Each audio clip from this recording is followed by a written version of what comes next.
ঢাকার আর্মি স্টেডিয়ামে চলছে ইকোজ অফ রেভলিউশন শীর্ষক কনসার্ট। জুলাই আগস্ট গণ অভ্যুত্থানে আহত ও নিহতের স্বজনদের সাহায্য করতে এই কনসার্টে গান গাইবেন বিশ্বখ্যাত সঙ্গীতজ্ঞ ওস্তাদ রাহাত ফাতে আলী খান।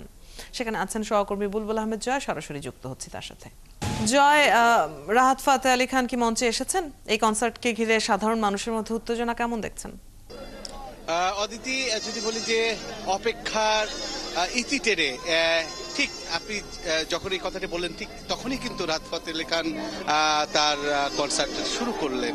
অর্থাৎ আমি যদি দেখি যে আমার পেছনেই কিন্তু সেই রাহাত আলী খান প্রথম গান যেটি গাইবেন সেটা কিন্তু শুরু হয়ে গেছে। প্রথমে বংশীবাদন চলছে, বংশীবাদনের পরে কিন্তু তিনি গানের কথা শুরু করবেন। হয়তোবা অপেক্ষা নিয়ে লাখো দর্শক যদি বলি তারা কিন্তু অপেক্ষা করছিলেন দীর্ঘ সময়। 8টার সময় কিন্তু মঞ্চটার কথা ছিল, সেটা কিন্তু প্রায় 9টা সাড়ে 9টা পার হয়ে গেছে, 10টার কাছাকাছি। সে সময় সমস্ত দর্শক কিন্তু হাততালি দিয়ে তাকে অভিবাদন জানাচ্ছেন। সানবিট সব দিবে সামাল।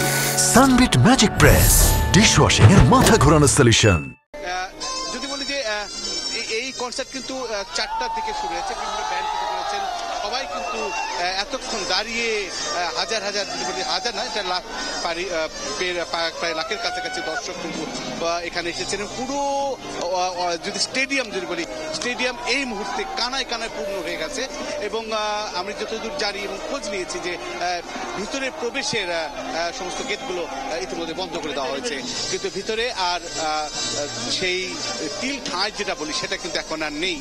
সে কারণে অনেকেই কিন্তু ভিতরে প্রবেশের চেষ্টা করে, কিন্তু এখন অনেকেই কিন্তু বাইরেও অপেক্ষা করছেন, তারা করতে পারেননি যারা শেষ দিকে এসেছিলেন।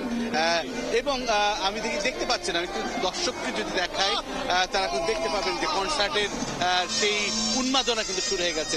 এবং কনসার্টের আগে অর্থাৎ জুলাই গণ অভ্যুত্থানে যারা আহত হয়েছিলেন তারা কিন্তু এসেছেন এবং সেই স্পিরিট অফ জুলাই এবং সেই কনসার্টের মর্ম নিয়ে কথা বলেছেন, তাৎপর্য নিয়ে তারা কথা বলেছেন, তারা সংস্কারের কথা বলেছেন।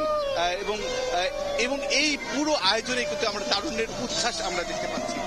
রাহাত ফাতে আলী খান যেহেতু মঞ্চে উঠেছেন এবং তার বেশ কিছু জনপ্রিয় গান রয়েছে, যেমন জরুরি থা, ওরে প্রিয়া, যা সুনা সুনা লাগে, তোরে বিন এবং এরকম বিভিন্ন গান তার জনপ্রিয়। এবং আমরা যে আয়োজক কমিটি আছে তাদের সাথে যোগাযোগ করেছি, তারা বলছে তার জনপ্রিয় গানগুলো কিন্তু আজকে তিনি বাংলাদেশের ভক্তদের কিন্তু তিনি শোনাবেন। এবং এই যে আজকের এই কনসার্ট নিয়ে তরুণরা কি বলছেন তাদের সাথে যদি আমি কথা বলি, অনেক তরুণ এসেছেন এবং যারা এই জুলাই আন্দোলনের সাথে যুক্ত ছিলেন এবং সেই স্পিরিটকে ধারণ করার জন্যই কিন্তু তারা আজকে এই কনসার্টে যোগ দিয়েছেন। এবং সবাই এটা অন্যান্য কনসার্ট থেকে কেন আলাদা সে কথা বলছিলেন। আপনিও এসেছেন, যদি বলি যে অনেক কনসার্টই এই স্টেডিয়ামে হয়েছে, তো সমস্ত কনসার্টের চাইতে এই কনসার্ট কেন আলাদা? এই কনসার্টটা আলাদা হচ্ছে, এই কনসার্ট হচ্ছে আমাদের একটা গণ অভ্যুত্থান, সম্প্রতি একটা গণ অভ্যুত্থান হয়েছে, সেই গণ অভ্যুত্থানের শহীদদের স্মৃতিতে এবং আহতদের আপনার চিকিৎসার্থে আপনার এই কনসার্টটা আয়োজন করছে, সেই জন্য এটা স্পেশাল।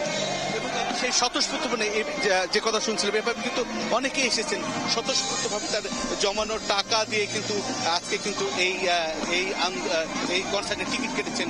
এবং আপনি যেমনটি বলছিলেন, এটি যেহেতু একটি চ্যারিটি কনসার্ট, এখানে মানুষের স্বতঃস্ফূর্ত অংশগ্রহণও দেখা যাচ্ছে। জয়, ধন্যবাদ আপনার সাথে যুক্ত হয়ে। আমরা কনসার্টের এই মুহূর্তের খবর জেনে নিয়েছিলাম। দর্শক, আর্মি স্টেডিয়ামে এতক্ষণ সরাসরি যুক্ত ছিলাম আমরা।